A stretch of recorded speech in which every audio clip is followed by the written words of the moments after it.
Okay, let's do this thing. Hello, everybody, and welcome to my AEW Dynamite review. Really big show tonight, I should say, for Dynamite. A lot going on in this show tonight, as they're calling it Championship Week, given that, tonight is live episode, and this Friday of Rampage is going to be live because the world title will be on the line in Texas Death Match. And we got to remember that Battle of the Belts show is this Saturday, too. So a lot of shows going on with AEW for Wednesday, Friday, and Saturday. So that's why they're calling it Championship Week.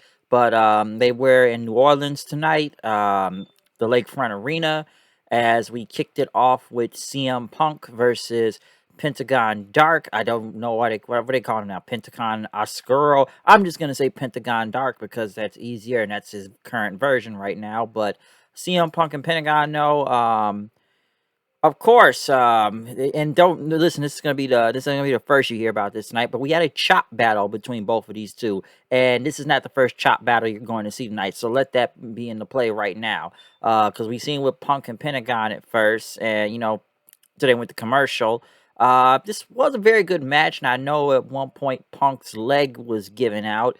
After Pentagon going after it, at first I actually thought this was a botch, especially after he did off the top rope, trying to do like a Hurricane Rana, but it looked really bad, and I just think it just I don't know what that was, but he just like fell to the mat then after trying to set up for it. So I don't know if that was a legit botch, but I think that was just Punk selling the leg out there since it was being focused on in the match.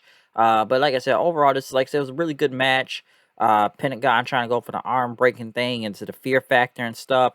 Punk even trying to power drive onto the apron. And he got out of it, but when he kind of got towards the end, Pentagon kind of got back up after the whole countering Punk countering the whole arm breaking thing. Penta tried to do some springboard, but Punk caught him, hit the GTS, and won. So a very good match between both CM Punk and Pentagon Dark out there. Not a bad match at all. Very enjoyable. Next, they showed the Jericho Appreciation Society arriving at the airport. And Jericho's talking about just the sports entertainers travel and everything. Next thing you know, like Eddie Kingston and crew, shit, I might as well just call them LAX, as they were all part of LAX at one point. They all basically said it's on site again. They were in a car, which they ended up beating up the Everrise guys, leaving them on the ground. Next, the AEW Tag Team Championships were on the line between Red Dragon and Red Dragon and Jungle Express. I was about to say Red Dragon and Kyle O'Reilly. That would have been funny. This was a good match. Let me say one other thing too. This was a very hot crowd throughout the whole night in New Orleans. All right, a very hot crowd, and I mean they were hot throughout the whole night. They were just popping for anything out there. So it was a really great crowd. I liked this match. I actually wanted Red Dragon. I actually thought Red Dragon was actually going to win right here, but this kind of tells me that Cole's not going to be winning the belt this Friday now on Rampage. Some would think that they probably even buried Red Dragon out there, which I could see people already saying right now. Like I said, I liked the match. It wasn't bad. I'd rather have had Red Dragon go over, but yeah, the Jungle Express still end up beating Red Dragon, but the fans really did enjoy the match out there. But as Red Dragon, after they lost, Kyle O'Reilly took a chair and hit both, Jungle Boy and Luchasaurus with as they were walking up the ramp. Up the ramp, FTR came out. Pretty good pop out there, holding both the ROH and AAA tag titles. Now won the AEW tag titles as they start arguing with Red Dragon before they went to the next segment. Then after that, next the Blackpool Combat Club with new member Wheeler Yuta was in the back as they talked about facing the Gun Club this Friday on AEW Rampage. As Yuta said last Friday, the real work begins now. Next, Tony Storm and Jamie Hayter, I guess they're going to have a match, or are they going to be... No, wait. Are they signed in the tournament now? The Owen Hart tournament thing? So I guess it's going to be a match with them. MJF went against Sean Dean. I almost said Sean Spears. Captain Sean Dean, which, by the way, 2 weeks in a row now. Yes, this guy is a Marine, and he was really dressed out in fatigues out there tonight. But, man, this guy has gotten his ass kicked 2 weeks in a row now by either Spears or MJF. And MJF couldn't even get his jacket off. But then, next thing you know, they went to the camera in the back as the security guards were down. Fans started chanting Wardlow in. MJF is still beating the hell out of Sean Dean in, and as he's posing, I guess there was a security guard in a mask, which ended up being Wardlow then, as MJF started running as fast as he could. Wardlow chased after him, spears him in the back with a chair. Wardlow no-sold it and went for the powerbomb, but security guards came out there. Wardlow's just murdering security guards, even powerbomb on one of the apron and stuff. And as the referee is counting, MJF says, "Listen, I don't care what Tony Khan's paying you, but I'll triple it right now. Just don't count the 10." Basically messing up his record. Bryce Remsburg ended up counting to 10, as Captain Sean Dean did end up winning the match then. So, yeah, they end up taking the W. Why I say they end up winning the match, but yeah, Sean Dean ended up catching a W right there. But Wardlow basically got carried off by 20 more security guards then after the match after that. But Wardlow killed the security guards in the back then after, and basically told took the camera, says, "MJF, I'm coming for you, and I'm not gonna stop until I get my hands on you, and you take me out of my contract." And they knocked the camera down as MJF and Spears just didn't know what to do while they were standing in the ring. Darby Allin was riding on a skateboard in his black and white video, challenging Andrade to a coffin match next week. Malachi Black talked about Fuego del Sol, which I guess he's going to challenge him to a match. Like, they don't got nothing better for Black right now? Okay. Jericho Appreciation Society. Let me say this about Jericho and them. So, they just said Judas, his theme song, basically finally hit gold, huh? Well, over 500,000 sales, if I'm not mistaken. They finally went gold. I'm sorry, but how long has this song been out again? I've known this song been out since like 2017. And that's when NXT TakeOver Chicago happened. And I know the song's gotten more popular in the past couple of years now with fans singing Jericho's theme song, Judas. But man, it finally went gold after what 5-6 years? It finally went gold. Okay, listen, I know people don't really buy music no more nowadays. Anyways, we all just download our shit for free. Well, we've done that for a long time. But that was kind of crazy. Like, wow, this has finally made 500,000, huh? Like, this song's been out for a very long time now. So just to go gold, that tells you something.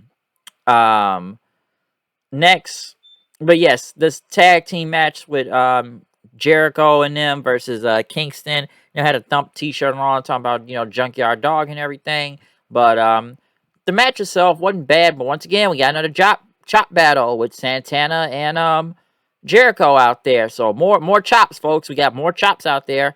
And Jericho and them, he hit Kingston from behind with his baseball bat, and Garcia ended up getting the win over Kingston. So the Jericho Appreciation Society won from there. Next, MJF and them were talking about what they're going to do to Wardlow. Basically, he doesn't need their sympathy because he has money, and Wardlow doesn't want to work. You're going to need a Butcher to take you out. So it's going to be the Butcher and Wardlow next week, I believe. Marina Shafir went against Sky Blue. They showed Jay Cargill in the back, not really caring about the match. Even going to the baddie section, which they had, I know they have Red Velvet there now, and even Kiera Hogan. So Kiera Hogan finally making it to TV. That is a baddie there, though, for real, though. But at least he's making TV. As for the match itself, I don't think the crowd really cared about this. Some would say this was the worst match of the entire night. I know it's just Marina Shafir just murdering folks right now, but a lot of people said this match did not look good. It really didn't look that good. It made Shafir look strong, but you could tell there was a lot of botches out there. Some are wondering now why there's a reason why they didn't really let her wrestle that much on NXT. But I don't know, the crowd just kind of felt dead for this match with Shafir, so it just kind of happened to happen. They were interviewing Hook then in the back as Tony Nese and Mark Sterling back again here, folks. I guess they tried to challenge Hook or call Hook out or send Hook. And then they just have Danhausen point at him and Hook threw like a medicine ball at him, and that was it. Dan Lambert and Scorpio Sky and all of them were talking about Sammy Guevara. I guess they're going to be a battle of the belts. The face for the title, so we'll see what happens with that. Keith Lee and Swerve went against Ricky Starks. Huge hometown pop for Ricky Starks out there with Powerhouse Hobbs. I enjoyed this match. very good tag match. I liked it. I know Taz ended up coming out. We got a big ECW chant then, which he did end up helping, Team Taz win after pulling Keith Lee's leg, and then Hobbs hitting the big spine buster for the win. Um, for the win and stuff. So yeah, Team Taz got the win from there. But like I said, I thought it was a very enjoyable match. Though, like I said, Starks, shit, I almost thought he was about to get a swerve with that big near fall. I ain't gonna lie, the crowd was popping big for that right there. So like I said, it's a hometown pop, so they're gonna be behind him regardless. But like I said, very good tag match though. Um, even with the Taz interference. I know they talked about Rampage this Friday. Like I said, the world title's on the line. And even Saturday with the Battle of the Belt show, which is what Scorpio Sky and Sammy Guevara for the TNT title. Jonathan Gresham versus Dalton Castle for the ROH, the ROH title. And Thunder Rosa versus Nyla Rose for the women's title, which I know they went to the back with Thunder Rosa trying to interview her until Vicky Guerrero and Nyla Rose showed up with a cake. And Rose said, "Do you think I'm that stupid?" They said yes, and they ended up throwing the cake into, like, I think it was Nyla Rose, and Nyla Rose beat up Vicky, and there was a brawl and blah blah blah. Moving on, next segment.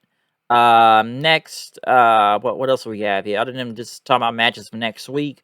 In the main event, the Ring of Honor television title was on the line. Bobby Cruz was out there as ring announcer and whatnot for Ring of Honor.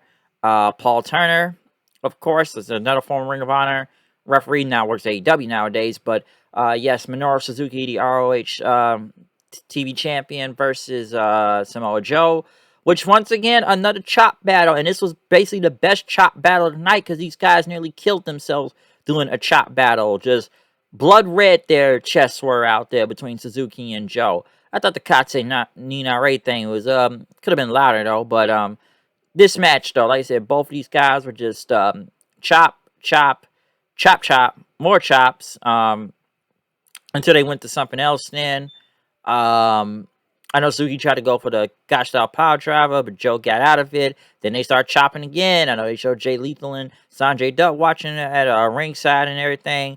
Suzuki got him with a drop kick, tried to go for the Gotch style power driver again. Joe got out of it, got Suzuki on the rope, went for the trying to go for the muscle buster, but Suzuki got him to the armbar in. But Joe got out of it and hit the muscle buster for the win as he became the new Ring of Honor television champion now. Next, Sanjay Dutt and Jay Lethal say they congratulated him, and then they have a box or an open gift for him, which the lights went out, and by God, and let me say this also, the lights on, other than the lights on, lights off thing, which they really need to stop doing this now, because I didn't know who this man was. It was Satan Singh.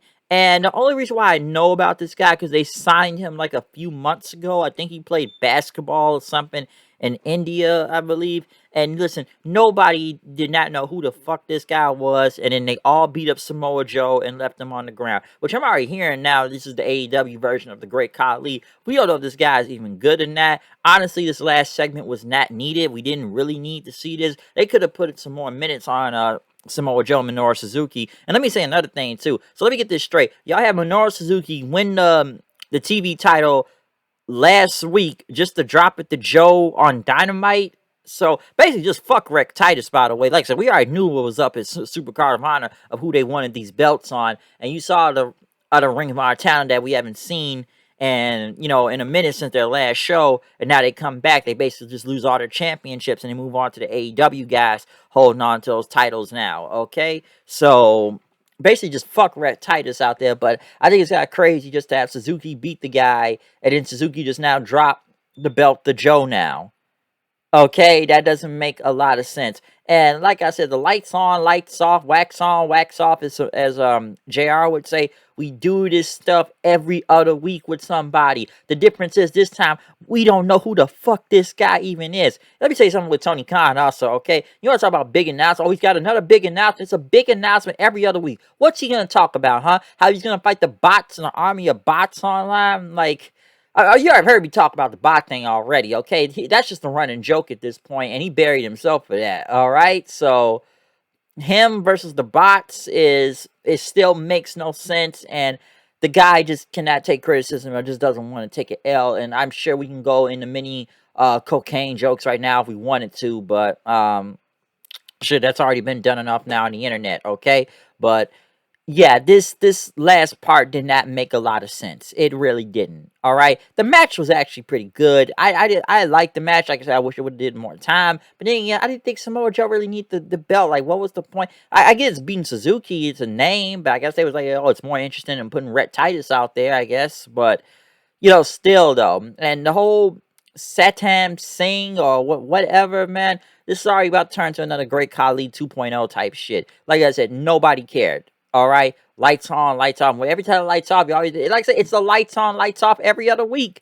Except this time, we don't know who the fuck this is, so nobody pop for this. Okay, nobody pop for this shit. What does that tell you? What the fuck does that tell you? Tell me. Come on now. That was just bad at the end. Okay, like I said, crowd just died because of that. But I don't know. I have no idea. Listen, while I watch the Battle of the Belts thing this Saturday, I probably gonna have to watch it on record because I'm going to a show this Saturday. I'm going to a New Japan show this Saturday in Chicago. So shit, I probably picked the better of the shows to go to. But yeah, this was Dynamite tonight, but yeah, that last part did not make a lot of sense, okay? There's some things that don't make sense on the show, but overall wasn't a bad show, okay? The women's match, that probably was maybe the worst thing on there. But the Wardlow shit was over. Punk and Pentagon was good. The main event match part was good, even though I know it didn't make sense. Red Dragon and Jungle Express wasn't a bad match, even though I'd rather have had Red Dragon go over and stuff. The Jericho thing, them, it was what it was. And I enjoyed. I really did enjoy Keith Lee and Swerve versus Starks and Hobbs. Okay, so that's basically what you got for Dynamite tonight, folks. So yeah, other than that, I am done with this review. With Dynamite, maybe some bots will come up and attack. I don't know, but I'm out of here. Comment, subscribe, follow me on Twitter at HoodNight890. I'm out of here. I've already said I'm out of here. Look at me. I'm just fucking up words tonight, I see. But I'm done. I'll see you guys later. Peace out.